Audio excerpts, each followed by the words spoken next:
Hello students, आज हम noun के 5 डिफरेंट केसेस डिस्कस करेंगे जो कि एक नाउन का रोल होता है एक सेंटेंस में। फर्स्ट वन इज सब्जेक्टिव और nominative case, second is objective और accusative case, third one is dative case, fourth is possessive case and fifth is vocative case.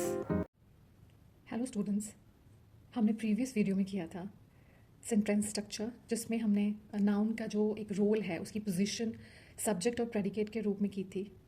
कि सब्जेक्ट क्या होता है, वर्ब जो एक्शन होता है, एक्शन वर्ड होता है वर्ब, उसका डूअर ऑफ दैट एक्शन, उसको करने वाला कर्ता जो था वो सब्जेक्ट हमने किया था। सो आज हम उसको फर्दर जो है एक्सप्लेन करेंगे कि नाउन के केस क्या होते हैं, यानी कि जो रोल है नाउन का एक सेंटेंस में कौन कौन से रोल निभाता है जो नाउन है। सो सबसे पहला जो है वो है सब्जेक्टिव केस, या हम इसको नॉमिनेटिव केस भी कहते हैं। So subjective case means when a noun is used as the subject of a verb, it is said to be in subjective or nominative case. The dog killed the mouse. यहाँ पर verb हमने पहचानना है पहले। जो killed है वो है हमारा verb. So dog क्या है? Dog ने mouse को मार दिया. So मारने वाला कौन है? The dog. So dog हमारा क्या है? Subject, और हम इस position को noun की क्या कहेंगे? Subjective case. इसी तरीके से अगले सेंटेंस में Sonia bought a gold ring. इसमें हमने सबसे पहले सेंटेंस में वर्ब को पहचानना है, एक्शन जो हो रहा है उसको देखना है। बॉट, खरीदा गया। सोनिया ने क्या खरीदा? एक गोल्ड रिंग। सो किसने खरीदा? एक्शन को करने वाला कौन है? सोनिया। सो दिस इज द सब्जेक्टिव और द नॉमिनेटिव केस। अब नेक्स्ट जो केस होता है नाउन का, यानी कि नाउन किस तरीके से क्या पोजीशन होती है एक सेंटेंस में नाउन की, वो है ऑब्जेक्टिव और एक्यूजेटिव केस। इसकी डेफिनेशन देखिए, when a noun is used as the object of a verb, it is said to be in the objective और एक्यूजेटिव केस। हाँ जी, पहला सेंटेंस देखिए, the man hits the door. यहाँ पे पहले एक्शन को देखिए, वर्ब को देखिए। मैन ने डोर को हिट किया। सो दिस इज द वर्ब। किसने हिट किया? मैन ने। सो ये हमारा सब्जेक्ट है, लेकिन हमें इस ऑब्जेक्टिव केस में ऑब्जेक्ट को ढूंढना है। सो रिसीवर ऑफ द एक्शन जो होता है ना, आदमी ने हिट किया, लेकिन किसको हिट किया? डोर को। सो this is the objective case.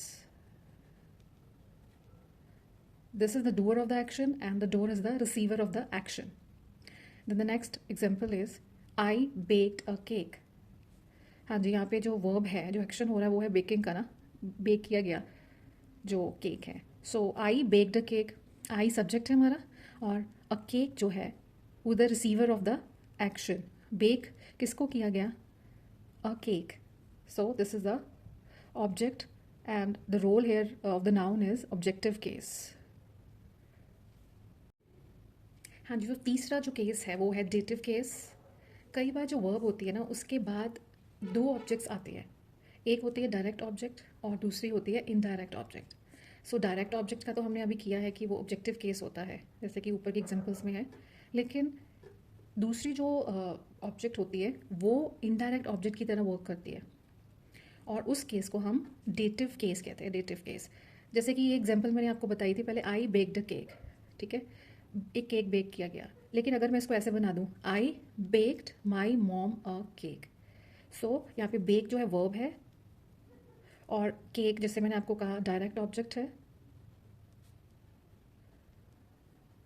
और माई मॉम जो है वो क्या हो गई? Indirect object.